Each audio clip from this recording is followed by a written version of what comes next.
3 invités avec nous chaque soir pour décrypter les mouvements de la planète marché. Bertrand Puif est avec nous, gérant Action Internationale chez Fidelity. Bonsoir Bertrand. Bonsoir. Sébastien Lalvé nous accompagne également, directeur général de Montpensier Arbevel. Bonsoir Sébastien. Bonsoir. Ravi de vous retrouver, de vous accueillir. Ravi d'accueillir également Alexandre Taïeb à nos côtés, gérant et analyste chez Sycomore Asset Management. Bonsoir Alexandre. Bonsoir Grégoire. Bon, on essaiera de prendre un peu de hauteur, mais il faut quand même toujours se forcer à analyser ces séances, cette séquence de 3 séances maintenant, où on a vu le stress, le désordre ne faire que croître.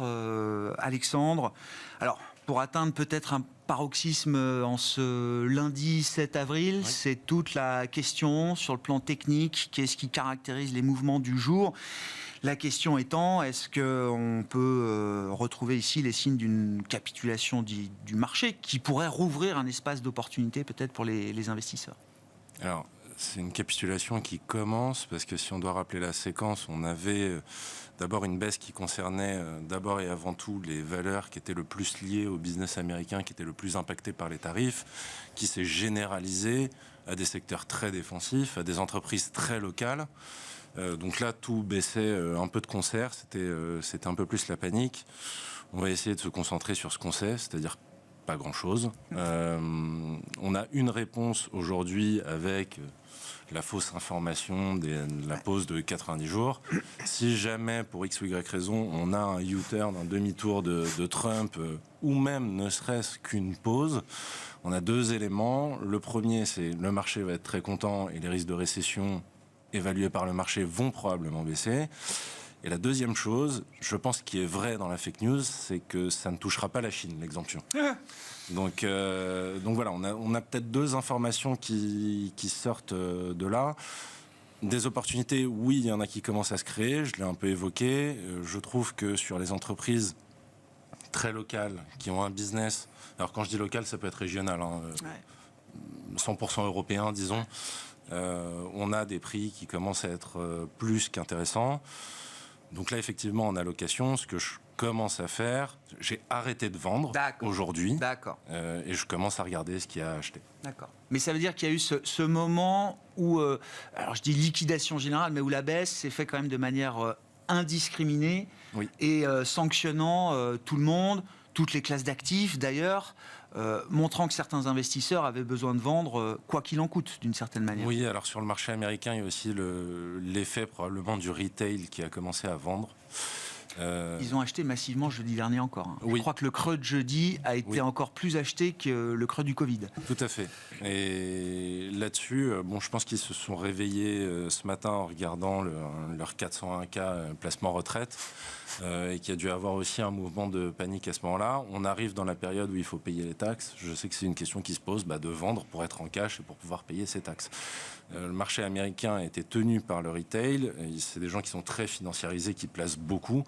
Donc aujourd'hui, on peut penser que la capitulation n'est pas terminée, justement parce que le retail américain a longtemps été dans le mindset c'est le point d'achat, c'est le point d'achat, c'est le point d'achat. Ouais. Et là, il y a la capitulation qui commence maintenant. Ah ouais. On a eu effectivement un va-et-vient assez spectaculaire sur la séance de jeudi ou vendredi, où on a vu les hedge funds liquider des positions actions comme jamais peut-être dans l'histoire, et dans le même temps, le retail s'engouffrer dans le premier creux de marché post-annonce de Donald Trump. Ils se sont habitués à un momentum très très fort, notamment sur la tech américaine, sur les Mag 7, donc ils se sont dit, Nvidia à 95, c'est l'opportunité d'une vie.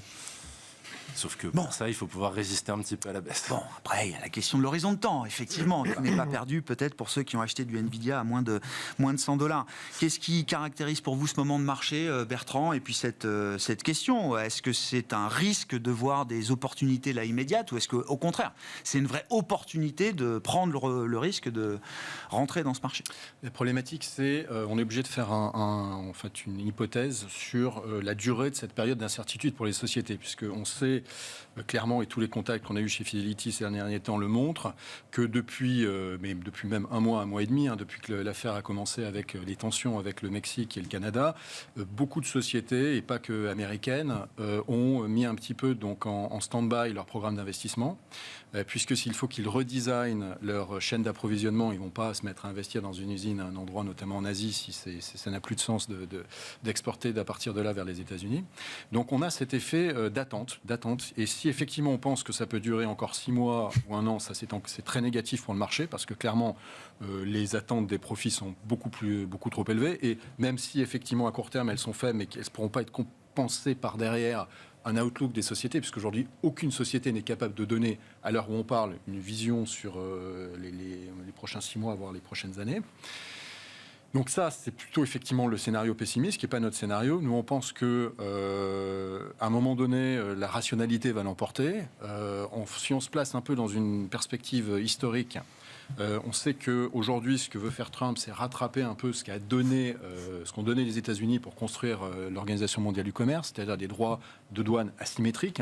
Pour prendre juste un exemple sur l'automobile, en Europe, une automobile américaine est vendue avec 10% de droits de douane. Aux États-Unis, une automobile européenne avec 2,5%. Donc l'idée, c'est de rattraper ça. C'est vrai que la dialectique est allée plus loin, puisque Trump a dit il faut que vous nous compensiez ce qu'on vous a donné depuis des décennies. Donc là, effectivement, le marché s'est emballé, ça a été la folie jusqu'où on va.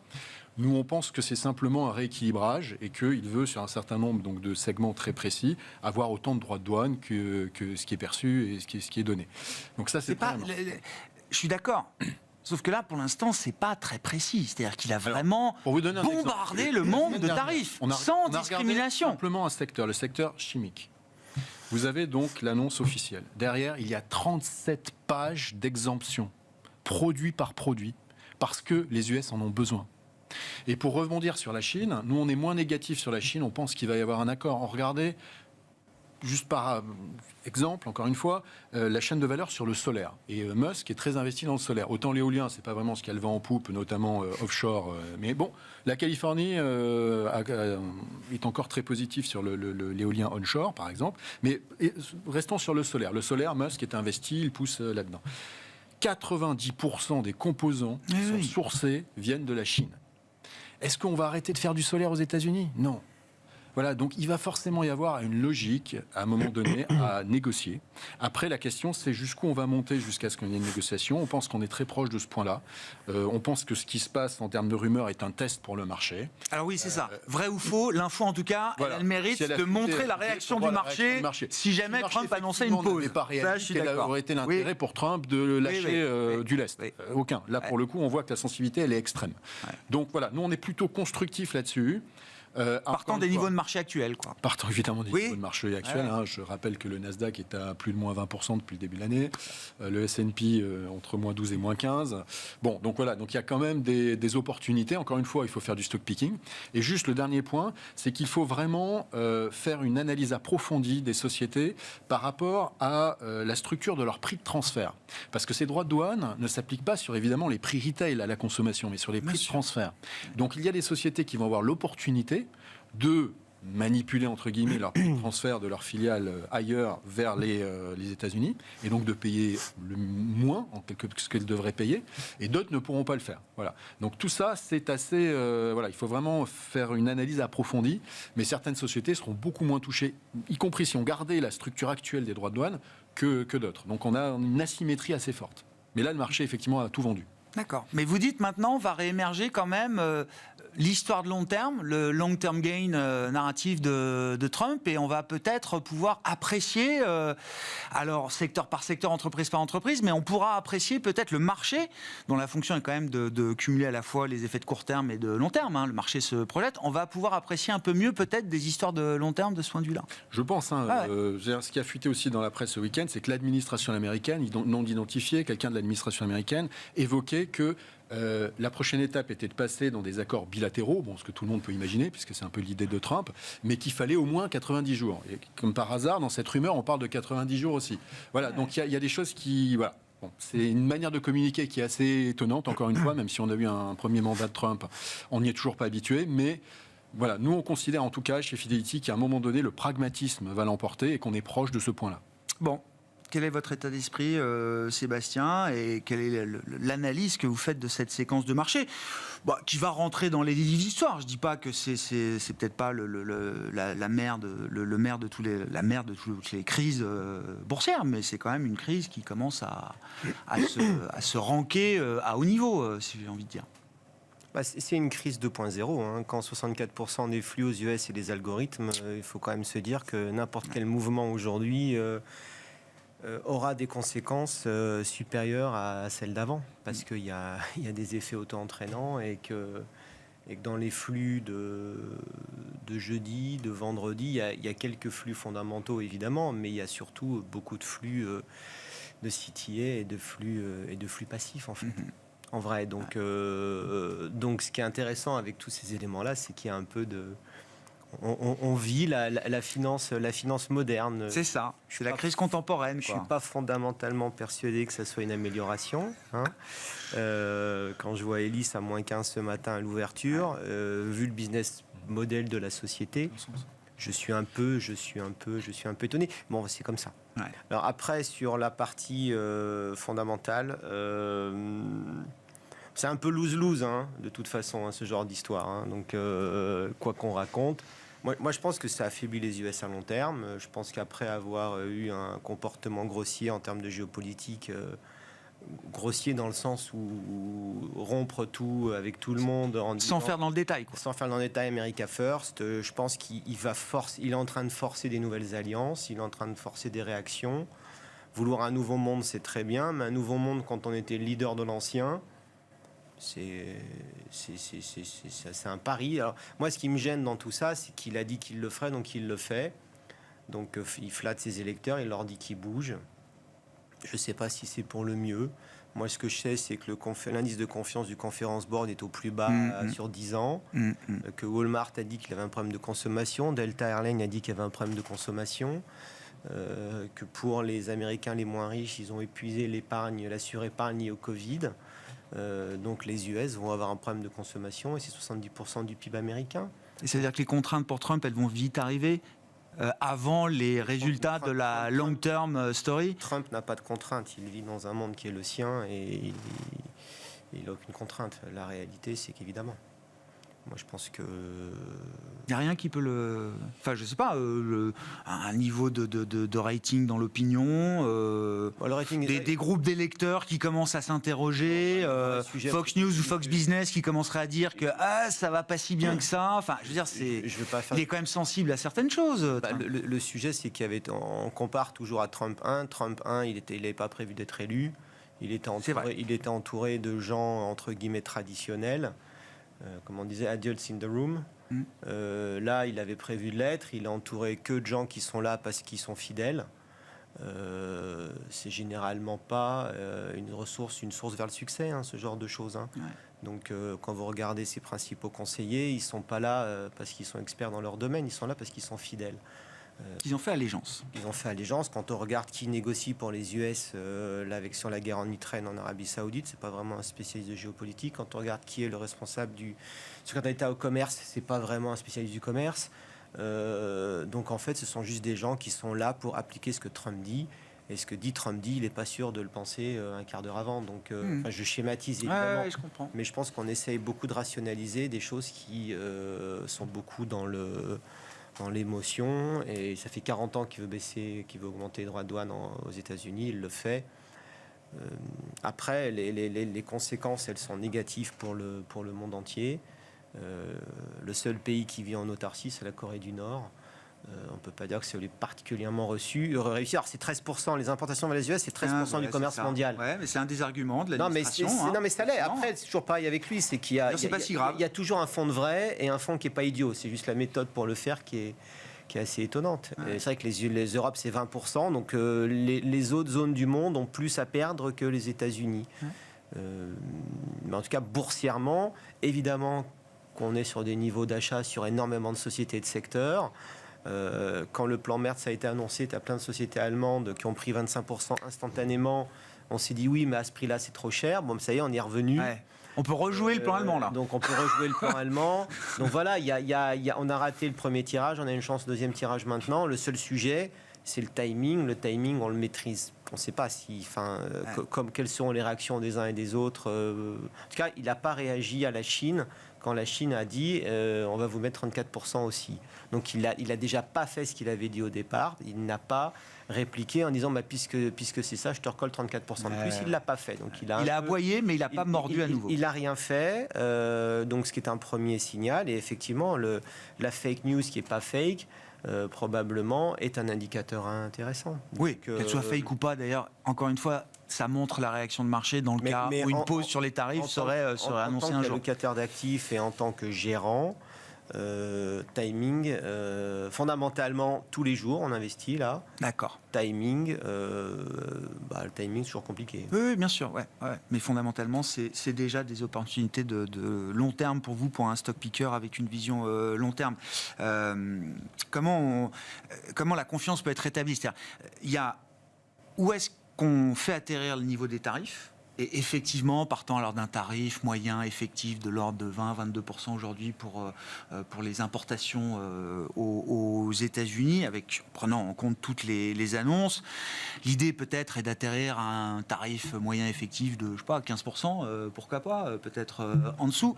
Est-ce que ce mouvement-là suffirait à rétablir une partie de la confiance qui a été détruite en moins de 90 jours d'exercice du pouvoir à ce stade pour Donald Trump? Je ne pense pas. J'essaye de raisonner hors tarif, avant Liberation Day, même avant le Canada et le Mexique. On avait en début d'année, alors en fin d'année dernière, on parlait tous d'US exceptionnalisme, qui est vrai avec les valeurs de la tech, etc. Puis très vite, on s'est quand même dit que la dynamique de l'économie américaine, tarif ou pas tarif, la croissance allait ralentir. Alors on ne parlait pas encore de récession. Et de l'autre côté, on a eu un plan de relance qu'on n'avait absolument pas vu venir, mais qui est ce qu'il est, qui est très important. Et donc on avait une dynamique de plus en plus de défiance envers l'économie américaine et de plus en plus de confiance, même si on partait de très bas, sur l'Union européenne. Donc je ne pense pas que cela suffise. Je pense qu'il y a plus besoin d'une mesure de relance. Alors, si le fait de mettre ces 15% de tarifs all across the board lui permet de faire une coupe de taxes sur les sociétés, ça va relancer la confiance. Mais il faut qu'il y ait cette coupe de taxes. Si c'est couplé de, je ne sais pas, Powell qui dit je reprends mes baisses de taux, ça peut relancer aussi la confiance. Mais il faut quelque chose dans le sens où l'économie US ne va plus tenir par elle-même. On parlait de la consommation qui est 70% du PIB. Aujourd'hui, la consommation, elle est de plus en plus déprimée et ça va se voir dans les hard data. Donc, de ce point de vue-là, je pense qu'il y a besoin il y a besoin de plus que juste se settle sur les tarifs et dire OK, c'est bon, on arrête là. Et je voudrais revenir quand même sur la Chine. Je pense qu'on est autant positif sur la Chine. Peut-être pas pour les mêmes raisons. Qu'il y ait négociation ou pas, ce qu'est en train de faire la Chine, je trouve, est plutôt très bien organisé. Ils ont répondu à Trump de façon violente. Oui. Le message, c'est il y en a assez. C'était un jour férié en Chine. Ils font jamais ça. Ils répondent jamais un jour férié, normalement. 34% de tarifs, il n'y a pas que ça. Il y a l'arrêt d'import de produits de volaille. Il y a restriction d'exportation de ce type de terres rares, qui est nécessaire notamment pour batteries, panneaux solaires, ce dans quoi investit Elon Musk. Et il y a 11 entreprises de défense américaines listées dans entités peu fiables ou non fiables, ce qui leur permet de prendre des sanctions. Donc en fait, le centre de tout ça, on se sent bien, hein, même si on n'est que dans une guerre commerciale. Le centre de tout ça, c'est un peu Taïwan aussi. J'étais étonné qu'ils répondent comme ça, de manière aussi véhémente. Néanmoins, même si Trump n'a pas répliqué, aujourd'hui, les tarifs que Trump a mis en place vis-à-vis de la Chine, s'ils restent comme ça, effectivement, vont leur faire mal. Et donc aujourd'hui, la Chine est obligée de faire son plan de relance de façon locale. C'est d'ailleurs une des infos du jour. Ils sont en train de réfléchir même à accélérer le plan de relance tourner vers la consommation. Exactement. Et c'est là où je suis extrêmement positif sur la Chine, puisque c'est quelque chose qu'on attendait depuis au bas mot 2 ans. Alors je regarde les business locaux là aussi. Il peut y avoir de grosses entreprises qui ont un business local. On peut citer Tencent Music ou JD, par exemple, qui sont dans la tech. Et donc voilà, je pense aujourd'hui que la Chine, même si c'est un marché très volatile, ils ont bien accusé le coup. On peut peut-être étudier ce marché-là. Est-ce qu'ils ont besoin de jouer avec le yuan un peu plus qu'ils ne le font aujourd'hui? Est-ce que ça, c'est un risque, et ça peut être un risque de marché, d'avoir une vraie dévaluation pilotée, bien sûr, du yuan par Pékin? La question, effectivement, c'est de savoir ce que l'administration Trump souhaite faire du dollar. Alors, effectivement, la théorie du complot dit que l'idée derrière tout ça, c'est pour Trump d'affaiblir structurellement le dollar, pour redonner de la compétitivité. Oh, bon, ça a été écrit explicitement. Donc, Voilà. Il y a aussi le fait de transférer une partie, mais sans qu'il y ait de défaut effectif de la dette à 10 ans en dette perpétuelle. C'est possible, c'est plus compliqué à faire. En tout cas, un des plus gros porteurs de dette américaine, c'est la Chine. Donc il faudrait les convaincre dans une négociation peut-être, la contrepartie étant une baisse justement des droits de douane, de transférer une partie de cette dette à très long terme. Donc il y a des choses à négocier là-dedans. Voilà, donc on partage effectivement l'idée que le marché chinois, après plusieurs années de purgatoire et des tentatives des petits rebonds qu'on a eu récemment, mais qui n'effacent pas encore cette sous-performance significative depuis 3 ans, est très attractif. Effectivement, alors comment on peut le jouer? Soit effectivement en direct, soit aussi via par exemple un secteur comme l'énergie qui a extrêmement souffert. On sait que l'économie chinoise est très intense en énergie, en particulier en pétrole, ce qui ne sera peut-être pas le cas dans 10 ou 15 ans, mais en tout cas ça l'est aujourd'hui, que le pétrole a doublement baissé, à la fois dans les mouvements, donc la crainte actuelle, donc, mais également donc, sur cette décision très géopolitique. Tu arrives à un moment quand même assez étonnant de l'Arabie Saoudite d'ouvrir les vannes, soi-disant pour punir le Kazakhstan, mais sans doute pour punir les Russes, de ne pas se mettre à la table des négociations et de faire avancer le processus de paix en Ukraine. Donc ça aussi, ça pourrait très vite, parce qu'on est quand même, en quelques jours, on est allé toucher des seuils sur le pétrole, pétrole qui commence à être compliqué pour l'Arabie Saoudite. Donc tenir ça pour quelques semaines, sans doute, c'est possible. 1 mois ou 2 peut-être, après ça va devenir compliqué. Donc là aussi on pourrait avoir en plus donc, du redémarrage de la Chine, cet aspect géopolitique qui redonne un peu un coup de boost au pétrole, avec des valeurs qui sur on va dire 4-5 séances ont perdu jusqu'à 1/3, voire 40% de leur capitalisation. Bon, voilà, ça peut être un moyen de jouer la Chine. Bon, on suivra. Alors Trump, à l'instant, menace quand même la Chine. Il ne fait rien, mais il dit que ce sera 50% de plus si la Chine continue et n'enlève pas évidemment ses tarifs. Comment on rétablit la confiance quand, je veux dire, encore une fois, en 90 jours, beaucoup de dommages a été fait. On l'a tous suivi, mais des pro-Trump venant des marchés, des Bill Ackman, des Druckenmiller, commencent explicitement aujourd'hui, via leurs réseaux sociaux, dire non, finalement, c'est pas tout à fait ça qu'on attendait. On n'a pas forcément voté pour tout le package Trump tel qu'il est en train de se mettre en place. Ça peut venir des CEO, ça peut venir des financiers.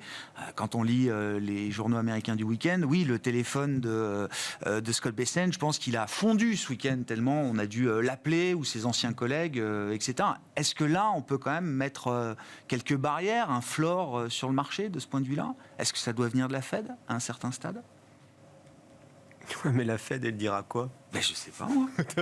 Le marché attend 5 baisses de taux de la Fed cette année, donc le marché estime bien que la Fed doit dire quelque chose peut-être à un moment, en tout cas dans un scénario tel que le marché le vit aujourd'hui.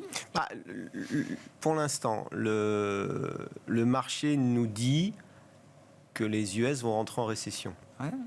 Il y a un risque fort, ouais. Ouais, je crois, et en tout cas, qu'il y a un risque fort et qu'il a déjà pricé des baisses d'earnings cette année et l'année prochaine.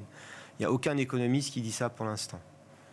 Comme je disais, c'est 13%, les US, c'est 13% des importations dans le monde. Mais il reste 87% dont les taxations ne changent pas. Donc le reste du monde fonctionne. La Chine redémarre un petit peu. Il y a plein d'éléments différenciateurs là-dessus. Moi, le problème avec Trump, c'est qu'il faut faire un peu, si on fait un peu de psychologie de bas étage.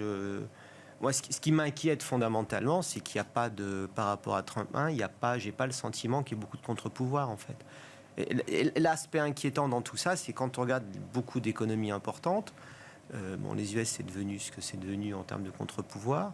La Russie, on sait ce qui se passe depuis longtemps. La Chine, un des sujets, c'est qu'on a quand même le sentiment, ce que Xi a fait pas mal de ménage autour de lui depuis plusieurs années pour être maintenant nommé grand timonier ad vitam aeternam à vie. Le cœur du pouvoir. Donc on a l'impression qu'il y a pas mal d'économies majeures dans le monde qui ont, d'une façon ou d'une autre, je ne parle pas de la Turquie, je ne parle pas de pays comme ça. Si vous rangez les États-Unis de Trump dans ces catégories de pays que vous citez, qu'est-ce que ça implique alors pour le dollar, pour la détention d'actifs américains? Est-ce qu'on aura envie toujours demain, je poserai la question à un allocataire, mais est-ce qu'on aura envie structurellement, fondamentalement demain d'avoir toujours la même proportion d'actifs américains dans une allocation et dans un portefeuille? Je dis juste qu'en France, on a vu que les juges n'avaient pas forcément bonne presse lors d'une décision. Je dis juste qu'à la façon de Marine Le Pen, Donald Trump critique aussi les juges qui ont cassé certaines de ses décisions. Donc il y a quelques similarités et qu'il y a un rapport à la réalité qui est un peu volatile. Quelle que soit la réalité, en fait, qui est un peu volatile et qu'il n'y a pas beaucoup de contre-pouvoir dans cette administration-là, que c'est Musk dans le cadre du Doge, qui est fondamentalement une très bonne idée, le Doge. Personne ici va critiquer le Doge. Sauf que quand c'est les gens de SpaceX qui vont auditer la FAA, donc tu as quand même une boîte qui va auditer, des ingénieurs d'une boîte qui va auditer son régulateur, son administration de tutelle. Personnellement, je trouve ça un petit peu étonnant dans un état de droit. Donc voilà, la réalité, c'est que le plus inquiétant pour moi, c'est ça. Après, mais ça va laisser des traces, ça, dans l'esprit des investisseurs? Parce qu'il y a ceux qui me disent mais le marché c'est un poisson rouge, donc la mémoire, ça s'efface assez vite. Et puis il y a ceux qui se posent des questions un peu plus fondamentales et des questions que j'ai jamais entendues. Je sais pas, mais je suis un investisseur. Vous savez, on avait quand même, il y a plusieurs personnes peut-être qui sont investisseurs dans Nexans, dans des boîtes de câbles, dans l'éolien offshore, qui ont signé des contrats aux États-Unis, dans le large de New York. Où on peut te dire qu'un contrat qui a été signé peut être annulé parce que les éoliennes, Trump a dit les éoliennes c'est nul, je préfère le charbon, les éoliennes offshore ça tue les baleines donc c'est mal. C'est pas une plaisanterie, il a fait du bureau ovale. Donc en réalité, une fois encore, il y a un rapport au droit qui est un peu volatile et donc ça veut dire que ce qui a été dit n'est pas gravé dans le marbre. Et donc, pas en tant qu'investisseur, je parle en tant que personne qui alloue du capital au sein d'une entreprise. Est-ce que si j'investis dans cet endroit-là, est-ce que c'est pérenne? Est-ce que les aides qu'on m'a promis sont pérennes? Oui, non. Donc, c'est un rapport au droit. Et dans le bêta, donc il y a une notion un peu financière de base, la prime de risque, c'est un peu lié à la géopolitique. Et tous les pays qui sont considérés comme instables voient leur prime de risque qui augmente. Donc, de façon factuelle aujourd'hui, alors je ne sais pas ce qu'en dira un éminent investisseur d'un éminent allocateur américain, comment tu analyses la prime de risque d'un pays où le rapport au futur et au droit est pas aussi clair qu'il n'était avant? Ouais, sur le plan légal, je pense qu'il y a des ramifications dont on n'a même pas encore conscience aujourd'hui. Alors déjà, les premières salves de tarifs vont être attaquées sur le plan légal. Il y a l'idée au Congrès qu'on puisse retirer ou amoindrir les pouvoirs du président américain à travers les executive orders sur le commerce en tant que tel. Des entreprises dans le secteur aéronautique, un fournisseur d'Airbus et de Boeing qui estime que Donald Trump, les tarifs de Trump peuvent être vus comme un choc exogène, ce qu'on a vu pendant le Covid, qui permettent d'activer des clauses de cas de force majeure dans les contrats pour dénoncer des contrats, des fournitures vis-à-vis des clients. Je crois que j'ai vu un truc comme quoi l'iPhone, le cost of goods sold de l'iPhone, donc le coût de fabrication de l'iPhone, le dernier iPhone, c'est un peu moins de $600. Avec les droits de douane, ça prend entre 250 ça peut être $3 500 à la place de $1 000 pour le prix final. Donc, du coup, pour des entreprises américaines, en fait, il y a toute une chaîne de valeur qui a, à mon avis, pas forcément été très bien appréhendée. Et comme on dit, c'est un président du 20e qui vit au 21e avec des solutions économiques du 19e. Ça paraît un peu schématique, mais c'est un peu vrai. Ça rejoint la question de la confiance que je vous posais tout à l'heure, Alexandre. Mais oui, est-ce qu'un allocataire se pose la question de savoir demain, fondamentalement, structurellement, combien est-ce que j'ai envie de porter de dollars, d'actifs américains dans mon portefeuille? Est-ce que c'est déjà la question ou est-ce que c'est une question hypothétique Le dollar, on peut se poser la question Ouais. du dollar. En tout cas, pour le coup, c'est une position qui est pas mal couverte dans nos portefeuilles aujourd'hui. Parce qu'encore une fois, la confiance est un petit peu relancée en Europe et complètement écrasée aux États-Unis aujourd'hui. Après, sur les actifs américains, il reste quand même de très belles entreprises, hein. Pour la petite anecdote, moi j'ai une question de client qui est pas bête, hein. Est-ce qu'on doit boycotter les États-Unis, arrêter d'investir en actions US? Mais ça aussi, c'est des trucs que j'ai jamais entendus. Ouais. Pendant Trump 1, j'ai jamais... Et là, sans révéler de secret, mais des banquiers privés qui... Alors, je ne sais pas combien de temps ça durera, mais qui me disent, oui, j'ai des clients qui ont appelé en me disant, sortez-moi des US parce que je veux pas... Alors, ils ont eu le bon timing en plus, mais je veux pas être investi sur des actifs américains avec le Trump tel que je le vois aujourd'hui. Et mettez-moi sur l'Europe parce que je veux que mon argent aille en Europe. Alors, c'est un argument qui vaut ce qu'il vaut. Peut-être que demain, cet argument, il tombe à la poubelle. Oui. Mais en tout cas... On l'entend. ils ont eu le bon timing parce que c'était pas au moment des tarifs qu'ils Non, ont dit ça, c'est au moment de l'entrevue avec Zelensky. Oui, exactement. Ouais. Exactement. Non, ce à quoi j'ai répondu, moi, si vous voulez boycotter les US, arrêtez de vous réfugier dans les treasuries. C'est plutôt comme ça qu'on boycotte C'est les peut-être US. d'ailleurs ce que le marché est en train de faire aujourd'hui. Hein, Donc, et surtout, il faudra voir parce qu'on a parlé de l'arme du yuan, mais typiquement un pays comme le Japon a des positions en treasuries qui sont énormes. le stock est énorme. Et on pensait que le Japon était probablement le meilleur ami des États-Unis et qu'il n'y aurait pas de tarifs sur le Japon. En tout cas, le marché japonais tenait là-dessus sur le premier trimestre. Ils ont été traités comme les autres, hein, au moins dans un premier temps. Peut-être qu'après, il y aura des négociations. Mais donc oui, la confiance sur les actifs US à long terme, je pense qu'elle va revenir parce qu'il y aura des opportunités. Il y a encore une fois de très belles boîtes sur le marché américain. C'est quand même ce qui attire au départ, hein. Mais là, à court terme, en tout cas dans ma réallocation, je regarde beaucoup plus ex-US que aux US. Et pour revenir sur le point des contre-pouvoirs, parce que c'est hyper important, et ça correspond aussi à la question du boycott des US, le seul contre-pouvoir que je commence à voir aujourd'hui, c'est la rue. Donc il y a eu au moins 1200 manifestations samedi partout. Ouais, ok. Même dans des États républicains. Si ça prend de l'ampleur, il va peut-être se passer quelque chose. Certains députés républicains, comme on a pu le voir, vont peut-être voter de l'autre côté sans avoir, en ayant moins peur, disons. Parce que là, effectivement, Trump, il garde ceux qui sont fidèles. Hein. C'est exactement ça aujourd'hui.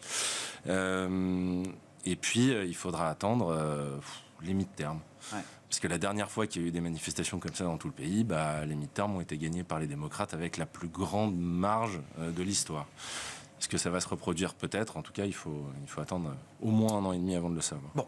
Avec peut-être entre-temps quand même la question des baisses d'impôts qui va aussi arriver en tant qu'adoucisseur de la situation. C'est quand même, ça fait partie du pari trumpien. Bon, comment on navigue dans ce marché? Peut-être qu'on peut caractériser un peu certaines des opportunités que vous voyez déjà. Alors chez Fidelity, Bertrand, pour les actions internationales. Alors, sur les opportunités, effectivement, c'est vraiment au cas par cas, hein, en fonction des secteurs. Je parlais de l'énergie, qui est un secteur qui est très intéressant. Le secteur des matières premières également. On regarde l'aluminium qui s'est effondré. Là encore, s'il y en a des stimuli un peu partout dans le monde, ce qui risque d'être le cas, il va y avoir une consommation d'aluminium importante. Donc, c'est assez... donc c'est un secteur, par exemple, intéressant. Quelque chose qui paraît peut-être un peu plus folklorique, mais qui a énormément de potentiel, c'est dans le secteur de l'alimentation, par exemple le saumon. Le saumon, en fait, est un des plats préférés des Américains, mais de la partie low income. Les Américains ne produisent pas de saumon, ils importent la quasi-totalité de leur saumon, notamment du Chili. Et il y a des droits de douane qui ont été mis au Chili. Alors, c'est que 10%, mais c'est quand même 10%. Donc là, on tape directement dans l'électorat de Trump, dans leur capacité à nourrir leurs enfants. Donc là encore, voilà. Mais c'est un titre, par exemple, qui est Movi, qui est une société leader norvégienne, mais avec beaucoup d'actifs au Chili, qui a perdu, depuis le début de cette crise, 20%.